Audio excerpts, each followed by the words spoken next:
오늘 하나님께서 저희에게 주신 말씀은 고린도전서 13장 8절에서 13절 말씀입니다. 고린도전서 13장 8절에서 13절의 말씀 교독하시도록 하겠습니다. 저부터 읽겠습니다.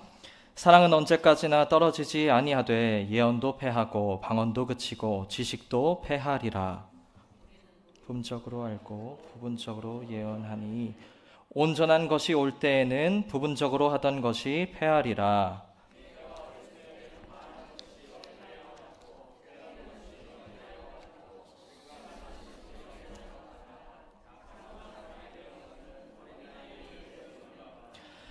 우리가 지금은 거울로 보는 것 같이 희미하나 그때에는 얼굴과 얼굴을 대하여 볼 것이요 지금은 내가 부분적으로 아나 그때에는 주께서 나를 아신 것 같이 내가 온전히 알리라. 함께 읽겠습니다. 그런즉 믿음, 소망, 사랑 이 세 가지는 항상 있을 것인데 그 중에 제일은 사랑이라. 아멘. 세상에는 많은 소리들이 있습니다. 유튜브를 비롯한 이 각종 매체들을 통해서 이 사람들은 각각 제 소리를 내느라 분주하지요. 특히나 그 어느 때보다 기독교 진리에 도전하는 이단들이 어지럽히는 소리를 내며 세상을 혼란하게 하고 있습니다. 다양한 목소리들을 존중한다는 포스트 모더니즘의 기치 아래 사탄은 이 틈을 타서 진리의 탈을 쓴 채 우는 사자처럼 두루다니며 삼킬 자를 찾고 있지요. 도대체 무엇이 진리인가? 내가 믿고 있던 것이 맞는가? 머리를 아프게 하는 이 세상의 소리들은 우리에게 당연했던 바른 신앙에 대한 기준을 흔들기도 하고 때로는 시험하며 어떤 이들은 심지어 신앙을 버리고 세상으로 떠나가기도 합니다. 나의 욕심에 미혹돼서 혹은 현실에 매몰돼서 수많은 이유들이 옳은 길에서 떠나도록 종용하지만 그러나 우리는 그리스도의 사랑이 사망이나 생명이나 천사들이나 권세자들이나 현재, 장래, 미래, 능력 그 어떤 피조물도 그리스도의 사랑에서 끊을 수 없을 줄 믿습니다. 사도 요한은요, 요한계시록의 마지막 장에 이렇게 이야기를 합니다.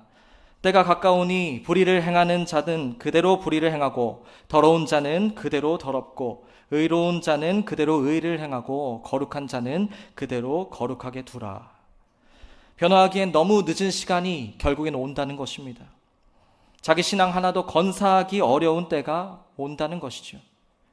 세상의 많은 소리들 가운데 누가 더 논리적으로 이야기를 하고 설득력 있게 말을 하는가 분별하는 게 참 어렵지만 그렇지만 내 양은 내 음성을 듣고 따른다고 말씀하신 것처럼 또한 오늘 우리 교회를 향한 성령 하나님의 음성을 듣기를 예수님의 이름으로 기원합니다.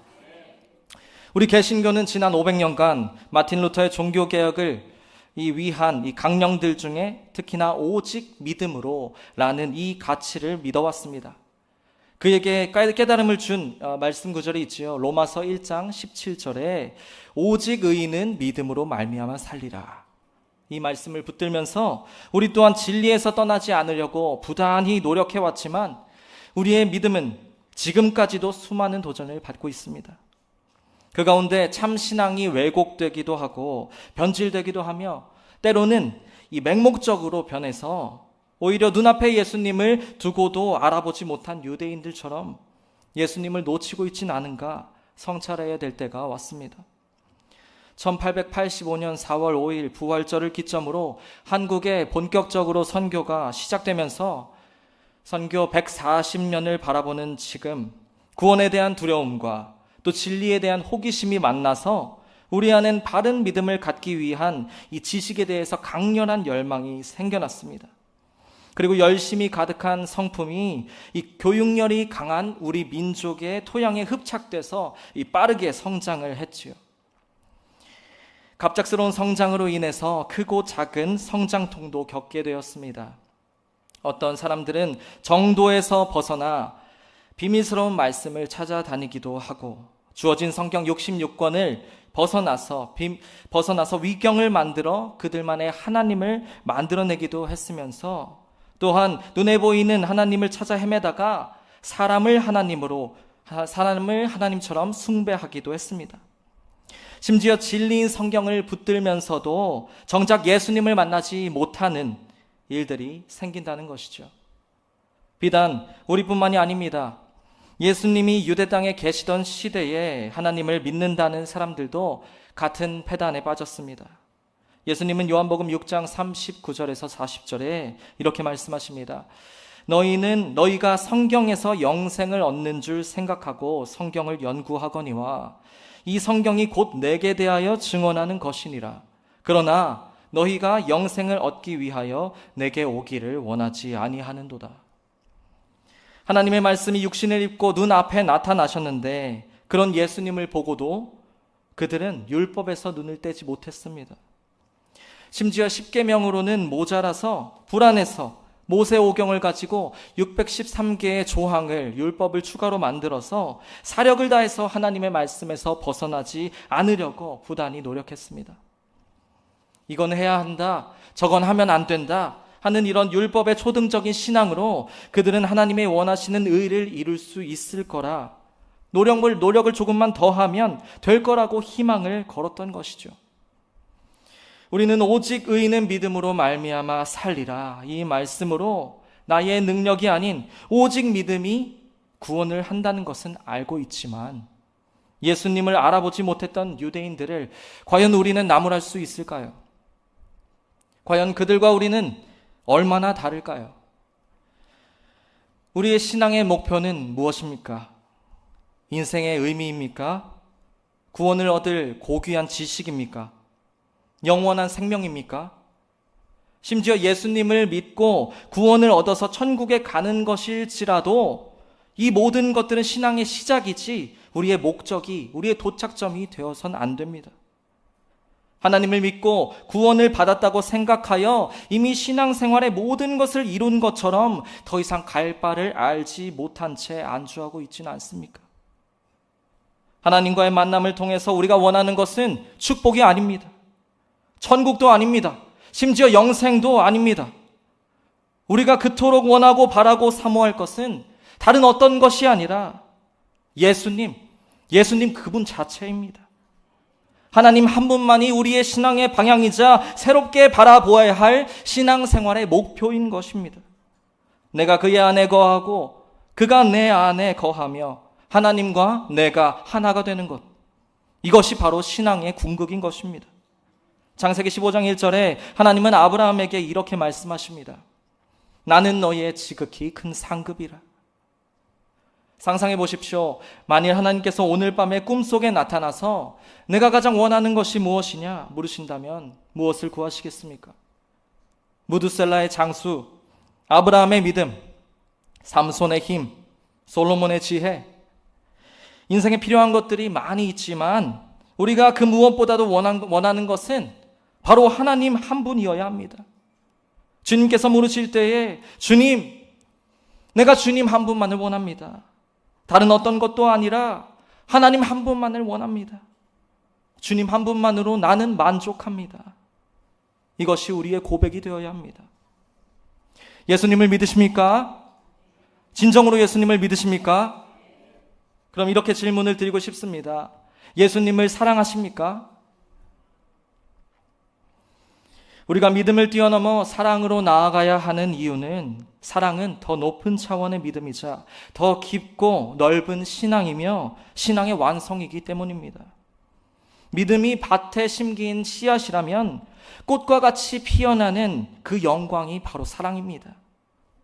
하나님께서 육신을 입고 우리 눈에 보이도록 나타나신 모습이 바로 예수 그리스도가 되신다면 우리 눈에 보이는 육신을 입은 믿음, 행함이 있는 믿음이 바로 사랑입니다.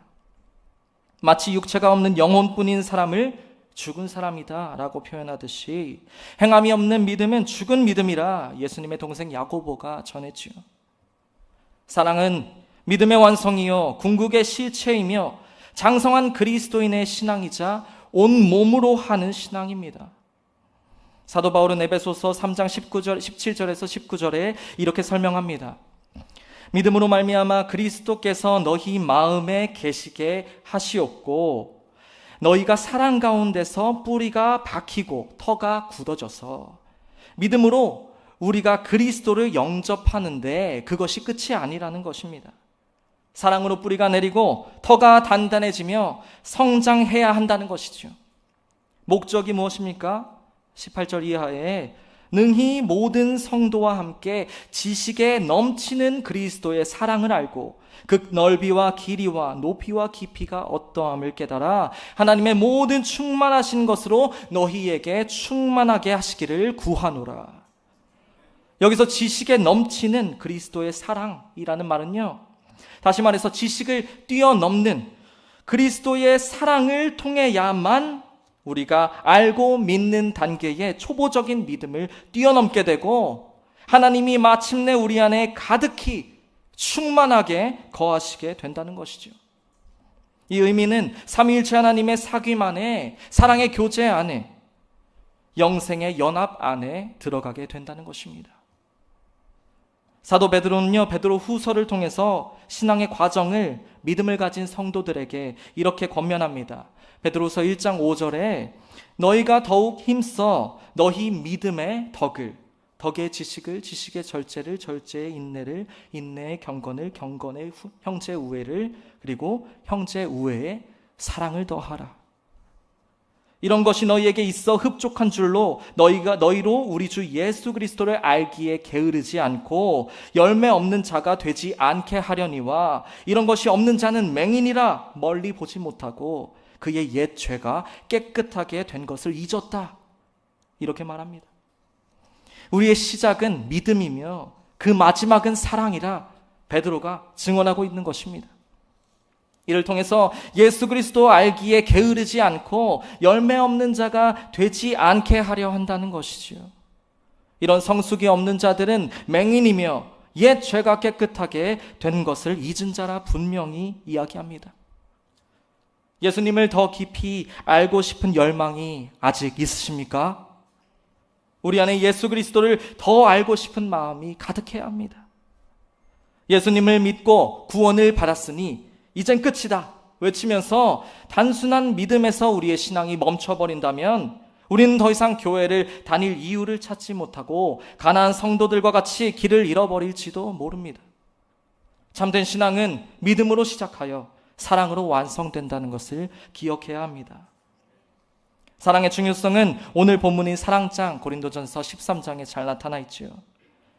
2절에 내가 예언하는 능력이 있어 모든 비밀과 모든 지식을 알고 또 산을 옮길 만한 모든 믿음이 있을지라도 사랑이 없으면 내가 아무것도 아니요.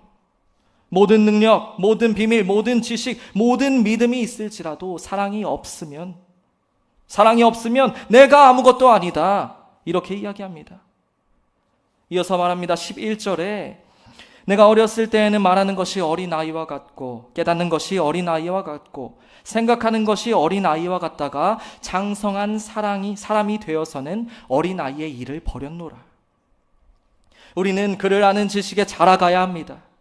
믿음의 사람에 머무르지 않고 사랑의 사도로 거듭나야 합니다. 신앙이 어린아이와 같을 때가 있었지만 장성한 사람이 되어서는 어린아이의 일을 버려야 하는 것이지요. 단순히 머리로 하는 신앙, 향방을 잃은 믿음을 벗어나서 예수 그리스도를 알아가매 우리의 온 마음과 뜻과 정성을 쏟아야 하는 것입니다. 믿음에서 사랑까지 설명한 사도 베드로는 그 베드로 후서의 마지막 절을 이렇게 권면하며 마무리합니다. 그러므로 사랑하는 자들아 너희가 이것을 미리 알았은즉 무법한 자들의 미혹에 이끌려 너희가 굳센 데서 떨어질까 삼가라. 오직 우리 주 곧 구주 예수 그리스도의 은혜와 그를 아는 지식에서 자라가라. 이 알아가기를 멈춘다는 것은요 이미 관계가 끝나버린 것과 같습니다. 모든 관계가 그런 것이죠. 결혼했다고 그 사람을 다 안다고 생각하는 순간 내 마음도 모르고 당신이 뭘 알아? 험난한 세월이 시작되는 것입니다. 사랑한다는 것은 끊임없이 알아가기를 멈추지 아니하고 큰 소리를 내지 않아도 눈빛만으로 그의 마음을 알 수 있을 때까지 온전히 하나가 되기까지 멈추지 않는 이것이 바로 사랑이지요. 인생은 하나님을 알아가는 과정이며 사랑으로 향하는 신앙은 그리스도를 닮아가는 과정입니다. 단순히 머리로 아는 것을 넘어서 온몸으로 우리의 온 존재, 전 인격으로 그리스도를 사랑하는 것, 이것이 바로 사도 요한이 말했던 하나님을 참되게 아는 것이자 신앙의 완성이요 바로 영생인 것입니다. 사랑의 사도 요한은 이를 줄여서 이렇게 말합니다. 요한복음 17장 3절에 영생은 곧 유일하신 참 하나님과 그가 보내신 자 예수 그리스도를 아는 것이니이다. 영생은 참 하나님을 그리고 그의 아들 예수 그리스도를 바로 아는 것에서 시작합니다. 우리는 제대로 하나님을 알아가고 있습니까? 하나님은 어떠신 분이신가 이해하는 것은 우리 인간의 지성의 한계를 뛰어넘습니다. 무한하신 하나님, 이분을 유한한 인간이 온전히 다 알 수도 없거니와 삼위일체라고 하는 이 개념조차 머리로 완벽하게 이해하는 것은 불가능합니다. 완전히 이해했다는 사람을 주변에 보셨습니까? 그 사람을 피하십시오. 이단인 것입니다. 그러나 하나님은 말씀을 통해 하나님을 알아갈 수 있는 다른 방법을 가르쳐 주셨습니다. 무엇입니까?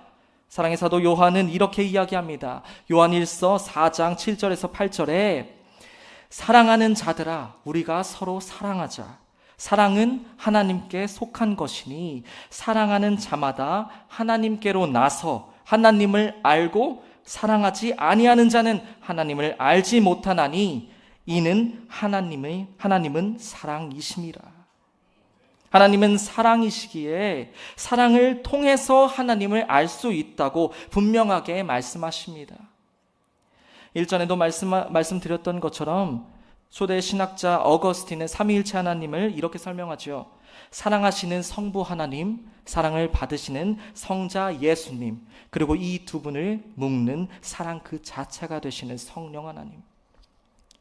사랑은요, 혼자 할 수 있는 것이 아닙니다. 둘 이상이 돼야 하기에 필히 공동체성을 지니고 있습니다. 사랑은 서로가 서로 안에 거하며 둘이 하나가 되는 것이고 자신을 비우면서 사랑하는 그 대상이 그 대상으로 내 온 전체가 채워지는 신비한 역사인 것입니다. 나는 죽고 그가 사는 것이며 내가 그가 되고 그가 내가 되는 것입니다. 그러니 둘이 하나가 되고 하나가 둘이 되는 이 살아있는 교제가 바로 하나님의 존재 방식이자 삼위일체의 원리인 것이죠. 언젠가 열렬히 사랑했던 때를 기억하십니까? 내 머릿속이 온통 사랑하는 사람으로 채워지고 그 사람을 향한 연심으로 심장이 아주 터져버릴 것 같은 때를요. 우리의 사진첩에, 통화 목록에 늦은 저녁과 이른 아침, 주중과 주말을 가릴 것 없이 온 세상을 사랑하는 사람으로 가득 채우는 것이 바로 사랑 아니겠습니까?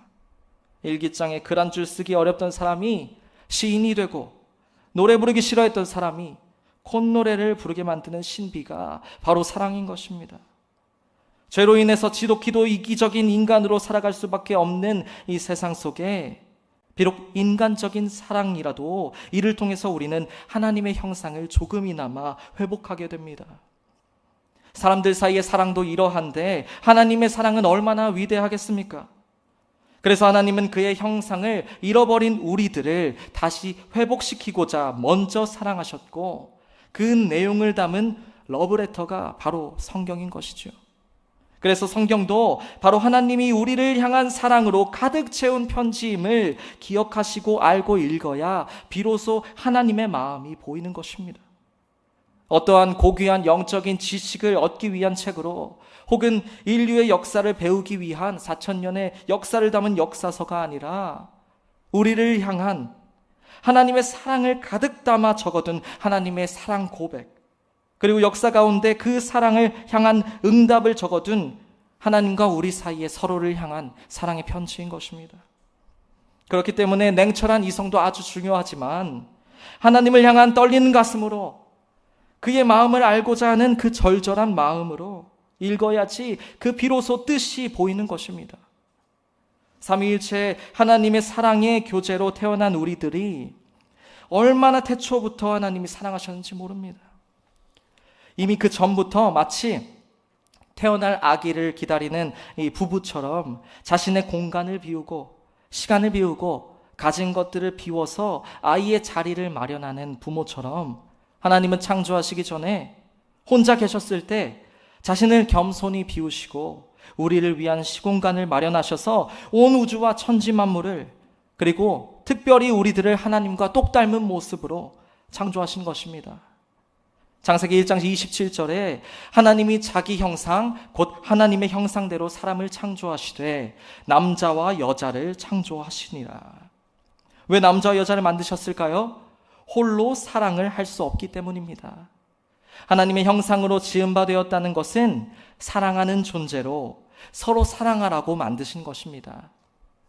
삼위 하나님께서 서로 사랑하시듯 우리도 서로 사랑하라고 그렇게 하길 원하셨고, 이를 통해서 그 거룩하고도 영원하신 하나님의 사랑의 교제 가운데 우리가 참여하게 하신 것입니다. 요한일서 4장 20절에 누구든지 하나님을 사랑하노라 하고 그 형제를 미워하면 이는 거짓말하는 자니 보는 바 그 형제를 사랑하지 아니하는 자는 보지 못하는 바 하나님을 사랑할 수 없느니라. 이 땅 가운데 하나님의 형상대로 창조된 우리의 형제 자매와 모든 원수까지도 사랑함으로 우리는 하나님을 알아갈 수 있습니다. 사도 바울은 로마서 13장 8절에서 10절에 이렇게 이야기합니다. 남을 사랑하는 자는 율법을 다 이루었느니라. 그 외에 어떤 계명이 있을지라도 내 이웃을 내 자신과 같이 사랑하라 하신 그 말씀 가운데 다 들었느니라. 그러므로 사랑은 율법의 완성이니라. 예수님께서는 율법을 완벽하게 이룰 수 있는 새로운 길로 사랑을 보이셨습니다. 진이 십자가에서 우리를 위해 살점이 떨어져 나가는 그 채찍질과 수치스러운 침뱉음을 견디시며 물과 피를 다 쏟으시고 우리에 대한 사랑을 확증하셨습니다. 그렇기 때문에 우리의 형제 자매의 모습이 제 아무리 흉측하게 일그러진 하나님의 형상일지라도 우리가 그 사랑을 본받아서 이웃을 사랑할 때 우리는 그리스도를 믿는 것을 넘어 그리스도와 사랑이 시작되는 것이죠. 사도 요한이 이야기했듯이 사랑함으로 우리가 하나님 안에서 다시 태어나고 하나님을 알게 되며 그와 하나 되어 예수님 안에서 그 영원한 사랑의 교제를 시작하며 이제 높음도 깊음도 천사도 권세도 그 어떤 피조물도 심지어 죽음조차도 하나님과 우리 사이를 갈라놓을 수 없게 된 것입니다. 그렇게 우리는 사랑으로 영원히 살게 된 것입니다. 이것이 우리가 영생하게 되는 비밀인 것이지요. 고린도전서 8장 1절에서 3절에 이렇게 말씀하십니다. 지식은 교만하게 하며 사랑은 덕을 세우느니라. 만일 누구든지 무엇을 아는 줄로 생각하면 아직도 마땅히 알 것을 알지 못하는 것이요. 또 누구든지 하나님을 사랑하면 그 사람은 하나님도 알아주시느니라. 이제는 우리는 오직 믿음으로를 뛰어넘어 오직 사랑으로 나아가야 합니다. 머리가 아닌 심장으로 그리스도를 사랑하며 살아가야 합니다. 장로교회 설립자가 되는 장 깔뱅이라는 분은 이렇게 하나님께 고백합니다. 주님, 나의 심장을 주님께 드립니다. 이 고백은요, 우리의 입술에서 터져나와야 됩니다. 이 고백은 어떤 기사도 정신이나 단순한 각오가 아니라 하나님을 향한 사랑에 완전히 빠져버린 그리스도인의 사랑 고백입니다. 하나님 사랑합니다. 예수님 사랑합니다. 주님, 나의 심장을 주님께 드립니다. 성경은 분명하게 증언합니다. 고린도전서 13장 7절에 사랑은 모든 것을 참으며 모든 것을 믿으며 모든 것을 바라며 모든 것을 견디느니라. 사랑은 불신과 두려움을 이겨내고 모든 것을 믿어내며 가장 큰 믿음이 되며 사랑은 그 어느 것에도 꺾이지 않는 가장 큰 소망이 되고 모든 유혹과 시험과 환난과 고통과 천지만물과 이생내생 그리고 죽음까지도 끊을 수 없는 하나됨을 향한 전인적 연합이 사랑 안에 있는 것입니다. 그런즉 믿음, 소망, 사랑 이 세 가지는 항상 있을 것인데 그 중에 제일은 사랑인 것입니다. 주께 가까이 찬양하시겠습니다. 우리 가사를 보실 때 주님, 우리가 주님께 가까이 나아가길 원합니다. 주님, 우리를 이끌어 주시옵소서. 간절히 주님만 원합니다. 채워주소서. 주님의 사랑을 우리 가사 생각하시면서 우리 마음으로 절절하게 고백했으면 좋겠습니다. 하나님, 우리가 오직 믿음을 뛰어넘어 오직 사랑으로 우리가 주님의 사랑에 감복되어서 변화되고 새로운 차원으로 나아가길 원합니다. 우리 고백하겠습니다. 주께 가까이, 주께 가까이 나를 이끄소서. 간절히 주님만을 원합니다. 채워주소서. 주의 사랑을, 주의 사랑을 진정한 찬양 드릴 수 있도록. 다시 한번 고백합니다. 주께 가까이, 주께 가까이 나를 이끄소서. 간절히 주님만을 원합니다. 우리 마음에 손을 얹고 찬양합니다. 채워주소서. 주의 사랑을 진정한 찬양 드릴 수 있도록 마음 다해 고백합니다. 목마른 나의 영혼 주를 부르니 나의 맘 만져 주소서. 주님만을 원합니다. 더 원합니다. 더 원합니다. 나의 맘 만져 주소. 목마른 나의 영혼, 목마른 나의 영혼 주님을 부릅니다. 주를 부르니 주여 나의 맘 만져 주소서. 주님만을 원합니다. 더 원합니다. 나의 맘 만져 주소. 우리 기도하길 원합니다. 우리가 이 시간 기도할 때에 하나님, 우리가 하나님을 믿는 믿음에 그치며 안일하게 신앙생활했던 것을 회개합니다. 주님, 우리가 그리스도의 사랑을 배우게 하시고 이를 통하여서 우리가 다시 한번 돌처럼 굳은 마음이 살처럼 부드러운 마음으로, 사랑이 가득한 마음으로 그리스도의 사랑으로 우리가 변화될 수 있도록 우리가 기도하길 원합니다. 우리가 주여 한번 외치시고 통성으로 마음 다해 기도하시며 나아가시겠습니다. 주여. 아버지 하나님, 우리가 기도합니다.